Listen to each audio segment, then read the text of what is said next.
Assalaamu calaykum waraxmatullaahi tacaala wabarakaatu. Marka hore waxaan naga xasuusinaa inaanu magacii channelka bedelnay oo ahaa markii hore jiilka maanta. Hadda waxaanu ka dhignay Saacid Infotech oo macnaheedu tahay inaan ku soo gudbino muuqaalo la xiriira tiknoolajiyadda. Marka sidaas iyo la socod wanaagsan. Haddaba maanta casharkanu waxa uu ku saabsan yahay sidee baad u isticmaali lahayd laba barnaamij oo isku dhex jira. Dabcan waa sida muuqaalka aad ku wada aragtaan.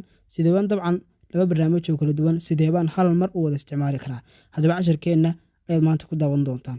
Dabcan markuu mobilka sidaas yahay dabcan sidaas aad dhahaysaa waxaa soo furaysa saddexda dhibcood ee xagga hoose isku dhufanaysa dabcan marka sidaa ugu dhufatid waxaad ku dhufanaysaa dabcan labada app ee doonaysid aan waxaan doonayaa dabcan in WhatsApp-ka iyo YouTube-ka inaan hal mar wada isticmaalo. Dabcan loogada WhatsApp-ka ayaad haynaysaa in cabaara kadib waxaad taabanaysaa Open in Split Screen View. Dabcan taas ku dhufanaysaa. kadib marka sidaa ugu dhufatid waxa uu ku weydiinayaa abka kale ee aad la isticmaali kartid. Dabcan YouTube-kan dhahaya YouTube-kan saa ugu dhufanaya. Sida hadda wada jeedaan dabcan WhatsApp-kiina wuxuu iga furan yahay window gaara, YouTube-kiina wuxuu iga furan window gaara.